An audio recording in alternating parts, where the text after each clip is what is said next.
μια Αγία γυναίκα που ξέρετε όλοι ότι μας έχει βοηθήσει και μας βοηθά. Είναι η Αγία Γερόντισσα Γαλαχτία της Κρήτης. Σας διαβάζω, είναι ένα μικρό απόσπασμα από την εμπειρία αυτής της Αγίας γυναικός. Έρχονται κάθε βράδυ Άγιοι, μπουλούκιν καμιά φορά. Τι ωραία που νιώθω. Κουβεντιάζουμε, τους ασπάζομαι. Μα αφού δεν έχουν σώμα, πώς τους ασπάζεσαι, ρωτά ο Πάτερ Αντώνιος. Του λέει, κάτι έχουν. Έχουν τη μορφή τους, όπως και οι πεθαμένοι μας. Όταν παρουσιάζονται, έχουν τη μορφή τους. Λες, αυτός είναι ο πατέρας μου, αυτή είναι η γιαγιά μου, αυτός είναι ο τάδε που εκοιμήθη προχτές. Τι σου λένε, τι ρωτά ο Παπαντώνης. Και ακούτε που η Γερόντισσα πριν ίσως και 10 χρόνια τι του είπε για αυτά που ζούμε και θα ζήσουμε. Πολλά μου λένε, δεν ξέρω να τα πω. Έρχεται αναπουμπούλα, ξεγυμνωσιά και βρωμιά στον κόσμο. Κανείς δεν μιλάει. Αυτά που είπε ο Παναγιώτης. Έρχεται η Θεία Δικαιοσύνη. Μην ξεχνούμε ότι ο Θεός μας δεν είναι μόνο Θεός της αγάπης, αλλά και της δικαιοσύνης. Κανείς δεν μιλάει. Έρχεται η Θεία Δικαιοσύνη. Λίγο θα κρατήσει το κακό στην Ελλάδα. Μετά δόξα. Ακούτε, μετά δόξα. Παντού ο Θεός. Μετά κάθε μέρα δοξολογία των Θεών. Κάθε μέρα. Και μια μέρα οι πιο πολλοί θα γονατίσουν ενώπιόν του. Ποιοι έρχονται το βράδυ και τους βλέπεις, ρωτά ο παπάς. Οι καβαλάριδες Άγιοι, αυτός ο Μέγας Γεώργιος, ο Νικήτας, ο Δημήτριος, ο Μαυριδερός Μινάς, το Θηρίον, ο Πλαταράς. Ξέρετε τι δύναμη έχει αυτός, μεγάλη και φοβερή δύναμη ο Μινάς. Αυτός είναι ψαρός λιγάκι, πιο μεγάλος από τους άλλους. Τώρα μου λένε, αυτά τα είπε η Αγία, των καιρών του πολέμου της Συρίας, δηλαδή μετά το 2010. Τώρα μου λένε, τρέχουνε προς τα μέσα, ανατολικά, στα μέρη της Μέσης Ανατολής, Συρία, Ιράκ, Λίβανος, μάχονται τους γραντισμένους οι κριτικοί λένε τους δαιμονισμένους, τους τζιχαντιστές εννοεί εδώ. Μάχονται τους γρατισμένους που σφάζουνε τους χριστιανούς. Εκεί θα ξεβγάλουνε όλα τα παράσιτα του σατανά. Έχουνε οι καβαλάριδες ξεσηκωθεί με πολλές ουράνιες δυνάμεις.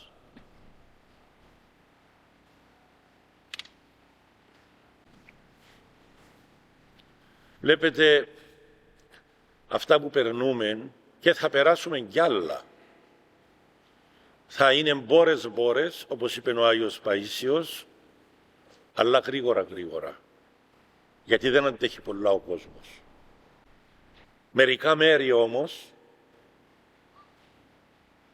που έχουν ιδιαίτερο πρόβλημα με τη μαγεία, ιδιαίτερο στη μαύρη μαγεία, τις βλαστήμιες και πολλά σαρκικά και ιδιαιτέρως αυτά τα αφύσικα, τόσο εντός γάμου όσο και εκτός γάμου, αυτά τα μέρη ήδη δοκιμάζονται περισσότερο. Γιατί, και όχι μόνο στην Ελλάδα και στην Κύπρο, σε όλον τον κόσμο, Σε όλα το. Άλλοι με ξηρασίες, άλλοι με πλημμύρες. Άλλοι με φωτιές, άλλοι με καταποντισμούς. Ανοίγει γη. Και αυτά μας τα έλεγαν οι άνθρωποι του Θεού χρόνια. Αυτό που θα πω δεν το έχω πει ποτέ μου. Γιατί συμβαίνουν σε ορισμένους ιδιαιτέρως τόπους αυτά τα πράγματα. Αμαρτίες αυτές που περίγραψα προηγουμένως, σε όλα τα μέρη της γης γίνονται. Και στην Κύπρο, δεν μόνο στη Θεσσαλία. Αλλά όταν το κακό, η δαιμονική αμαρτία δηλαδή, γίνει πράξη από τους ανθρώπους, σε μια περιοχή φεύγουν οι άγγελοι. Ακούτε, οι άγγελοι όπως έχουν κύρια εργασία την ώρα της Θείας Λειτουργίας, κατά έναν μυστήριον τρόπο που δεν μπορούμε να δώσουμε πολλές εξηγήσεις, αν διαβάσετε την Αποκάλυψη, το τελευταίο βιβλίο της Αγίας Γραφής, της Καινής Διαθήκης, θα προσέξετε στο πρώτο μισό της Αποκαλύψεως, που είναι όλα και τα φοβερά γεγονότα, τα μυστηριώδη, τι ακρίδες, τι θανατικά, φοβερά πράγματα λέει μέσα. Το 1/3 των δασών της γης λέει θα καεί πριν να έρθει ο Αντίχριστος. Λοιπόν, το 1/3 των ηχθείων της θαλάσσης θα εξαφανιστεί. Λοιπόν, το 1/3 των ανθρώπων της γης θα πεθάνει. Τόσον λέει θα είναι η απελπισία των ανθρώπων που θα λένε ζωντανοί στους πεθαμένους, βγείτε από τους τάφους να μπούμε εμείς μέσα. Θα θέλουν να πεθάνουν οι άνθρωποι και δεν θα μπορούν λέει. Γιατί θα έχουν πάνω τους το σημείο, το χάραγμα. Γι' αυτόν τον λόγο. Γιατί έδωσαν τη θέλησή τους, την επιθυμία τους, τη βούλησή τους στον Αντίχριστο. Άρα δεν θα μπορούν οι άγγελοι να βοηθήσουν. Ακόμα και όλα αυτά τα κακά γράφει μέσα και δεν το πρόσεξαν οι περισσότεροι ερμηνευτές. Ότι ο ίδιος ο Θεός διατάσσει και λέει «Ο άγγελος που φυλάει τα νερά του Εφράτη να φύγει από τα νερά και θα αποξηρανθεί όλος ο Εφράτης». Άρα σε κάθε φυσικό στοιχείο, είτε είναι νερό, είτε είναι φωτιά, είτε είναι προστασία μιας πόλης, μιας περιοχής, ενός χωριού, του δάσους, υπάρχει φύλακας άγγελος. Δεν είναι αμαρτία το πρόβλημα, δεν είναι ομοφυλόφιλοι το πρόβλημα και οι πόρνες και οι μάγοι και οι βλάσφημοι. Το πρόβλημα είναι οι αμετανόητοι ομοφυλόφιλοι, οι αμετανόητες πόρνες, οι αμετανόητοι μάγοι. Κατανοήσατε? Αυτοί οι οποίοι το έχουν και περηφάνεια κιόλας. Και βγήκε αρχιερέας της Ελλάδος, ο Νέας Ιωνίας Γαβριήλ, και είπε από τηλεοράσεως. Μα τι είναι, λέει, η ομοφυλοφιλία? Είναι μια επιθυμία που έβαλε ο Θεός σε ορισμένους ανθρώπους. Άρα αντιλαμβάνεστε ότι υπάρχει σχέδιο για να φτάσουμε στα παιδιά σας, αγαπητέ μου Κύπρο. Πρώτα να γύρει ο νους των αρχιερέων, των πρωθυπουργών, των πολιτικών, των κομματαρχών, των εκπαιδευτικών, ετοιμένοι, των αστυνομικών, και μετά των γονέων, και τα εκαμένα τα παιδιά, να τα καταπιεί ο πειρασμός και η κόλαση. Το πρόβλημα μας είναι οι αμετανόητοι ομοφυλόφιλοι, οι πόρνοι, οι αμετανόητοι μάγοι, οι αμετανόητοι δεσποτάδες, διότι έχουμε και αυτόν το είδος τώρα. Άρα όλα αυτά που ζούμε είναι μέσα στο σχέδιο του Θεού. Μην απογοητεύεστε, μην απελπίζεστε. Έχει σχέδιο ο Θεός να ανατρέψει και τις ταυτότητες και τους πολιτικούς που τώρα καμαρώνουν στα επίσημα σαλόνια και τους βουλευτές και όλους αυτούς οι οποίοι επαγγέλλονται αντίχριστον με ευρωπαϊκή βούλα. Και η δημιουργία όλη, αφού οι άγγελοι δεν μπορούν πλέον να την προστατεύσουν λόγω των δικών μας αμαρτιών. Θέλουμε να βοηθήσουμε να γίνουν λιγότερες πλημμύρες, λιγότεροι σεισμοί. Ας ξεκινήσουμε από τον εαυτό μας. Να μετανιώνουμε πιο έντονα εμείς, να κατηγορούμε τον εαυτό μας. Όχι τον κάθε Θοδωράκιν, Κατσελάκιν, Φανελάκιν, τι λέγεται. Κατάλαβες. Περίεργον όλοι είναι άκοι, κύριε Λέησο. Τι βγάζει αυτή η Κρήτη, Βγάζει και γαλακτίες όμως και Ευμένιους. Και νικηφόρους λεπρούς. Και δόξα τω Θεώ, την ευχαριστούμε. Λοιπόν, ακούτε το τελευταίο από τη γερόντισσα Γαλακτία. Στο προηγούμενο αυτό που θέλω να δώσετε σημασία είναι προσέξτε τις σχέσεις σας με τον άγγελό σας. Άμα το νερό έχει άγγελο, σκεφτείτε, το κάθε ποταμός έχει άγγελον, οι αρχαίοι έλεγαν νεράιδες, άγγελον έχουν. Το κάθε έθνος έχει άγγελο. Σκεφτείτε εμείς, βαφτισμένοι μυρωμένοι, κάμετε δουλειά με τους αγγέλους, μιλήστε τους αγγέλους. Με πήραν τηλέφωνο μια καλή καλόγρια, έχουμε σήμερα Πέμπτη, θα με πήραν τη Δευτέρα που μας επέρασε. Και μου είπε, στην Ελλάδα είναι η καλόγρια αυτή, σε έναν καλό μοναστήρι, έβρεξαν και εκεί πάρα πολύ και η καλόγρια αυτή ήταν υπεύθυνη από τη γερόντισσά της να προσέχει τα γίδια και να ταΐζει τα ζώα της μονής. Είχαμε, λέει, λίγα κοτόπουλα και καμιά εικοσαριά γίδια. Και της είπε και η ηγουμένη, της λέει, αδερφή, να πουλήσουμε μερικά γίδια. Πολλά, λέει, σε ένα μοναστήρι θέλει τώρα 20, της λέει, γίδια να σε κάνουμε βόσσενα. Αφού δεν προλαβαίνει να τα ταΐσεις. Και σκεφτόμαστε, λέει, να τα δώσουμε σε διάφορους ανθρώπους που βοηθούν κατά καιρούς στο μοναστήρι και να κρατήσουμε μόνο 2-3 για το γάλα. Ήταν, λέει, το τέλος μιας αγρυπνίας που έκαναμε. Επειδή κοιμήθηκα 2-3 ώρες, αλλά, λέγε, συνήθισα τα ζώα η ώρα 5:30, πριν να μπούμε στην ακολουθία, να πηγαίνω τα ταΐζω. Έβαλα το ρολόι, λέει, 5:30 ώρα, ήμουν στον δρόμο, πήγα, λέει, στο στάβλο, έπιασα σανό και τροφές να πάρω στα κοτόπουλα και ιδιαιτέρως στα γίδια. Λέει, καταλάβαμε λόγω της αγρυπνίας ότι οι βροχές ήταν τόσο πολλές.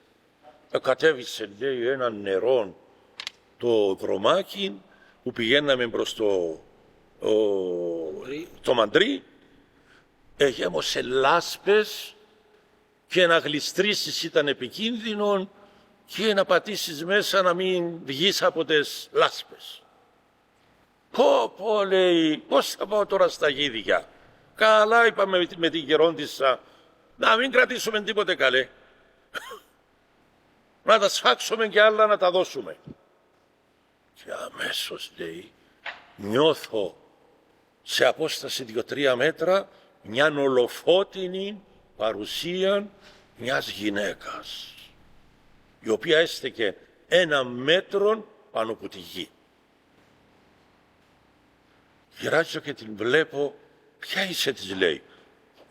Ενώ λέει ήταν ντυμένη σαν καλόγρια, από πάνω της είχε ένα φωτεινό χιτώνα, ολόλευκο, έλαμπε. Είμαι η Αγία Γερόντισσα Γαλαχτία. Δεν με κατάλαβες? Γερόντισσα, μα πώς εντύθηκες έτσι, της λέει. Εσύ μια ζωή σου μες στα μαύρα.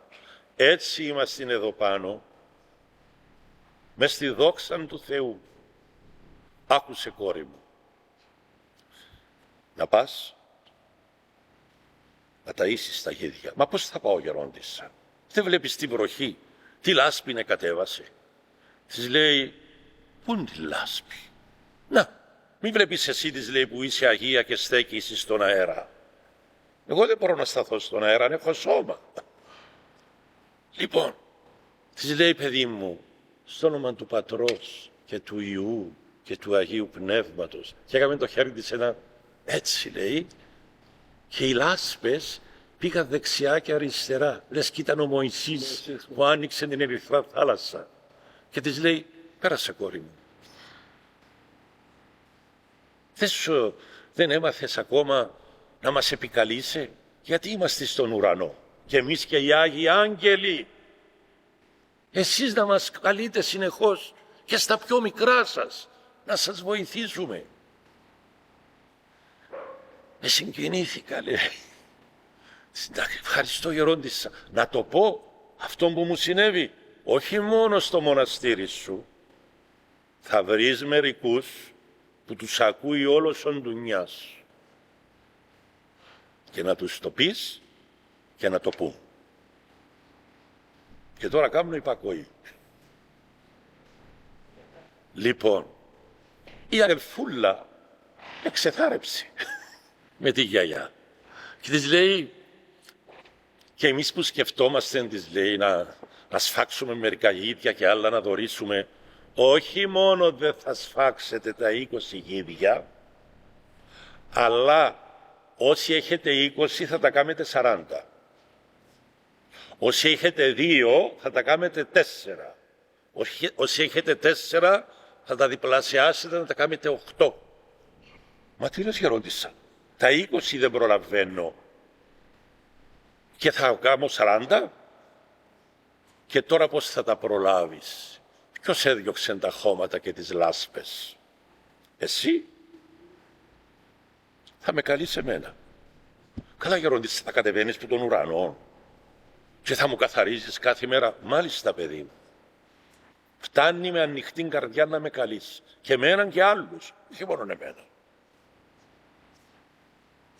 Διότι από εδώ και πέρα, κόρη μου, της είπε, ο κόσμος ως τώρα στα μοναστήρια έπαιρνε χρήματα, φαγόσιμα, φρούτα, τυριά, ό,τι παρήγαγε ο καθένας, από ευλάβεια. Να πάρω στο μοναστήρι, λες, τα Νικόλα, ό,τι παράγω.